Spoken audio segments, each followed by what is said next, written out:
السلام عليكم وعلى كل اللي بيشوفوني. اهلا وسهلا بيكم حبايبي في فيديو جديد من فيديوهات شيري كيتشن. هنعمل مع بعض النهارده وصفه غدا جميله جميله جميله وسريعه. نقول كده بسم الله، نجيب مع بعض معانا المكونات ونقول كده بسم الله ونبدا مع بعض. اول حاجه هنعملها كده حبايبي، انا معايا هنا 4 صدور فراخ. طبعا اعملي الكميه اللي انت عايزاها. انا عملت فيها فتحات كده من جوه، انا سبت واحد عشان اعمله معاكم. بصوا يا جماعه، هنمسك الصدر كده هنلمه كده بايدينا. معايا طبعا سكينه حاميه، نقول كده بسم الله وهنفتح فتحه كده في النص، بس مش هنوصل للاخر، يعني هنسيبها من فوق كده ومن تحت. السكينه يا جماعه تكون حاميه، شايفين؟ وبعد كده هاجي في كل جزء من دوت كده اهو، وهعمل فتحه كده وهعمل فتحه كده. نعمل كده ليه؟ عشان التتبيله، انتوا عارفين لحمه الصدر تبقى ناشفه، بنعمل كده عشان التتبيله تدخل لجوه وتشرب الصدر كله، يبقى طعمه حلو. انا عملت كده الكميه اللي عندي كلها، انا بس كنت سايبه ده عشان اعمله معاكم. خلاص كده كده ظبطناها وفتحناها كلها اهو زي ما انتوا شايفين. ماشي، هنركنها على جنب. هنبدا بقى نجيب الخلطه بتاعتنا اللي هنتبلها فيها. هنجيب كده معايا هنا كده بوله،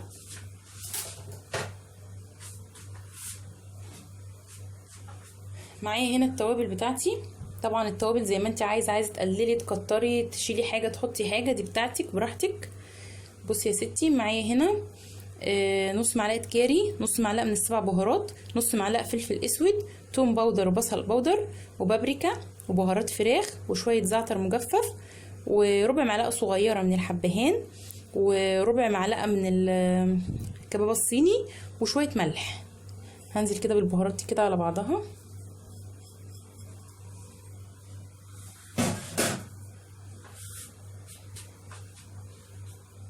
وهجيب معايا كمان معلقتين كبار من الصويا صوص،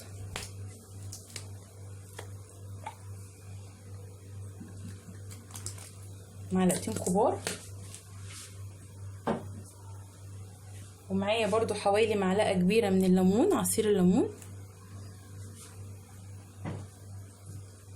ومعايا معلقة كبيرة من الماسترد.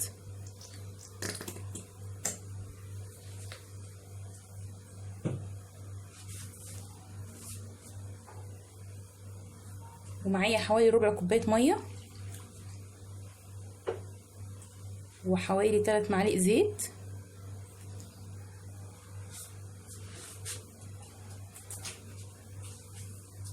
عايزه تحطي بدل التوم الباودر، عايزه تحطي توم فريش، توم مفروم، حطي يعني اللي انت عايزاه حسب الرغبه، بس ما تكتريش الملح عشان خاطر اولا بهارات الفراخ اللي معايا بتبقى يعني فيها نسبه ملح، وكمان الصويا صوص طبعا بتبقى مالحه شويه.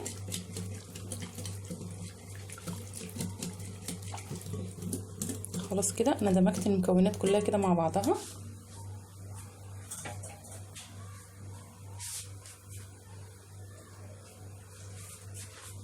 هجيب بقى عندي كده الصدور، هبدأ ان انا كده اشربها من التتبيله.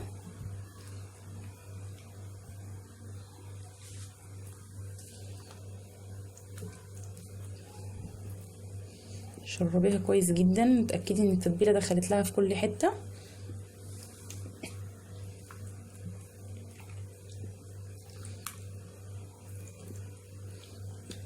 عشان يا جماعه الصدور اصلا بيبقى لحمتها ناشفه، احنا لما نتبلها كده التتبيله دي تتغلغل كده جواها وتطعمها وتديها طعم حلو قوي. احنا كمان هنعمل لها حشوه جميله قوي. احنا بنحاول نغير وننوع في اكلاتنا عشان ما يبقاش الاكل بتاعنا التقليدي العادي كل يوم، الواحد بيجي عليه وقت بيزهق كده. نسيبها بقى في التتبيله الجميله بتاعتنا ديت ساعه ساعتين 3 زي ما انت عايزه مثلا توضبي الغدا مثلا من الصبح وتسيبيها مثلا لغايه ما تيجي توضبي الغدا خلاص وتعملي. بس كده انا هسيبها في التتبيله ديت، هسيبها في التلاجة، وبعد كده نشوف مع بعض هنعمل ايه. دلوقتي كده يا جماعه تعالوا بقى معايا نعمل مع بعض الحشوه اللي هنحشيها للصدور. انا معايا هنا حوالي بصلايه كبيره مقطعاها كده قطع صغيره جدا،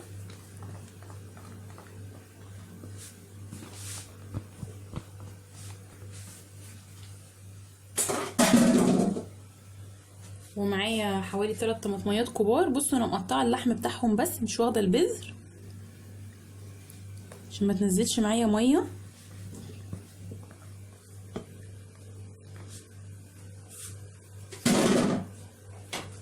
وعندي هنا كمان شويه كده من الفلفل الالوان برضو. انا مقطعه يا جماعه الحاجه كلها قد بعضها، نفس المكعبات كلها قد بعضها بالظبط.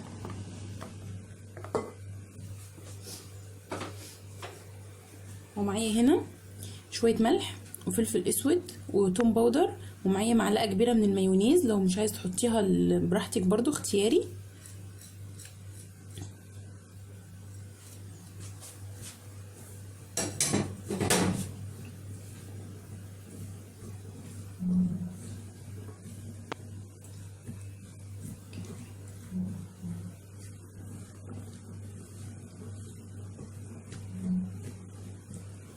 حاول بس كده اقلب تقليبه كويسه احس ان الخضار بتاعي كله اتبل كده مع بعضه.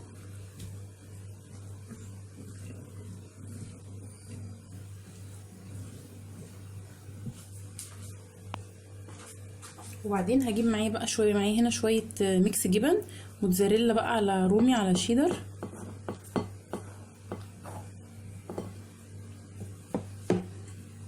ندخل برضو كده الحاجات دي مع بعضها كده، اقلبها تقليبه كويسه.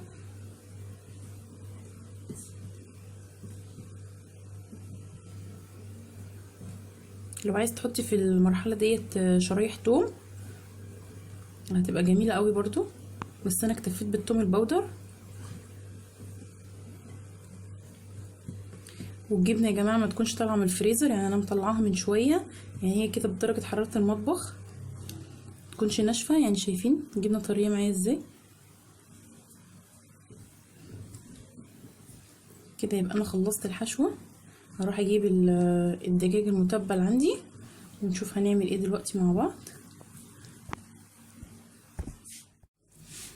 دلوقتي يا جماعه ليكوا اختيارين بقى في التسويه. عايزين تسووا كل واحده في ورقه في ورقه لوحدها، هتلفوا ورقه زبده يعني وتحطوا عليها ورقه فويل وتقفلوها كويس، او لو هتعملوها في بايركس زي كده انا لقيت ان كده يبقى احسن بصراحه.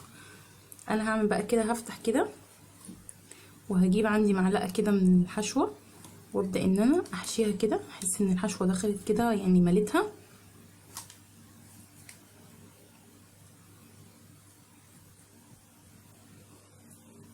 كده.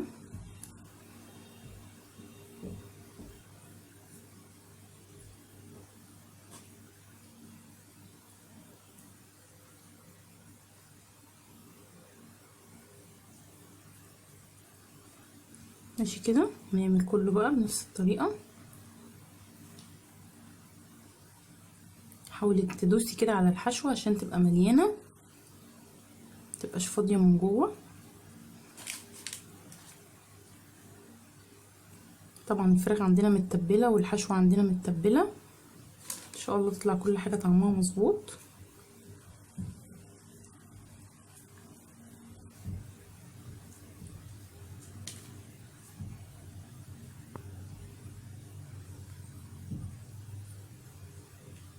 كده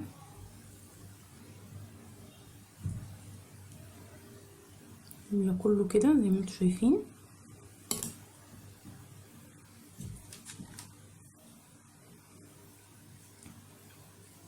حاجه جديده وتغيير في الاكل بتاعنا، في نفس الوقت مغذيه يعني ومليانه خضار. عايز تحطي جزر مبشور معاها حطي.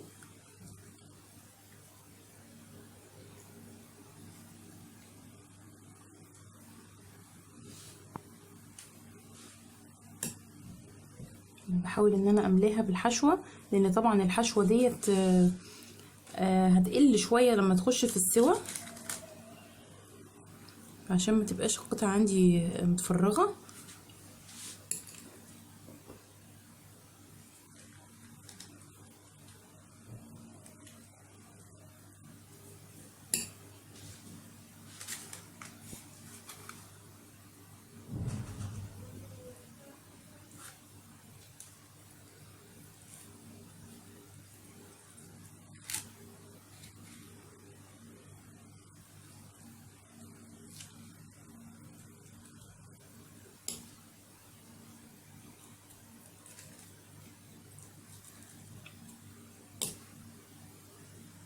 كل ده طبعا هيقل شويه لما يستوي والجبن دي هتسيح.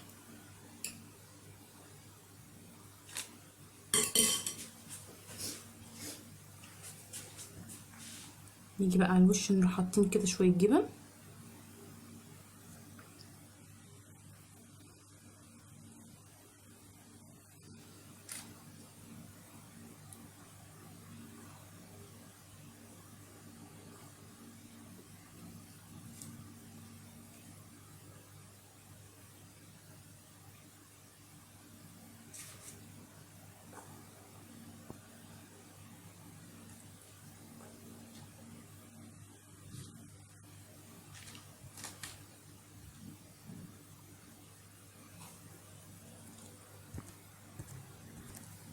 دلوقتي كده يا حبيبي انا بعد ما خلصت هجيب كده ورقه الزبده احطها كده، هغطيها بيها. انا طبعا مولعه الفرن سخن.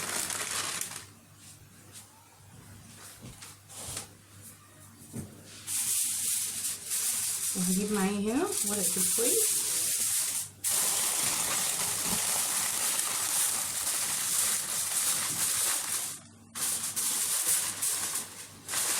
طبعا لازم تتاكدوا ان ورقه الزبده هي اللي ملامسه للاكل، عشان طبعا الفويل مش صحي ان هو يلمس الاكل. لو حسيت ان هي مش متغطيه كويس غطيها بطبقه تانية من الفويل.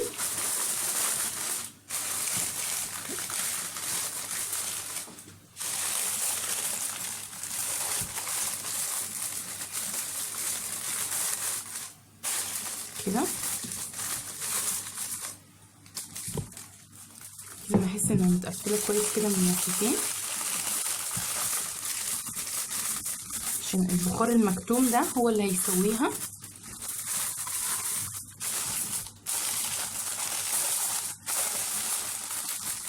اهو كده بس كده. انا هدخلها الفرن، هتقعد معايا من نص ساعه لساعه الا ربع، طبعا على على حسب حجم الصدور اللي انت حطوها. وعايزه اقول لكم ان ممكن الفكره دي تعملوها في الاوراق المخليه، برضه هتبقى جميله جدا. فانا هدخلها الفرن دلوقتي، هسيبها وبعد نص ساعه هبص عليها، لو اكتملت النضج بالكامل هفتح عليها الفويل وهسيبها تاخد وش حلو كده وارجع ادخلها تاني. لو لسه ما استوتش هسيبها ربع ساعه كمان. المهم ما نزيدش عن كده عشان اللحمه ما تنشفش مني قوي، يبقى طعمها وحش ومفتل. خلاص كده يا حبايبي انا خلصت. ده شكلها بعد ما طلعت.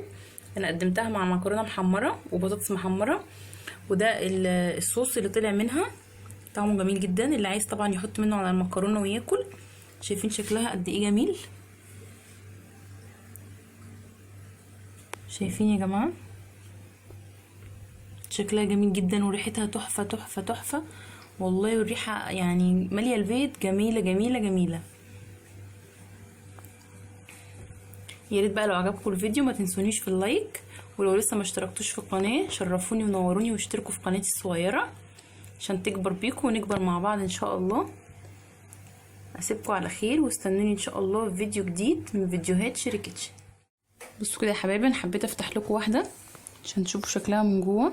شايفين مستويه جدا وجميله في منتهى الجمال، وشايفين الجبنه سايحه فيها وشكلها خطير جدا جدا جدا. شايفين الجبنه سايحه ازاي من كل حته. اتمنى تجربوها وتقولوا رايكم فيها.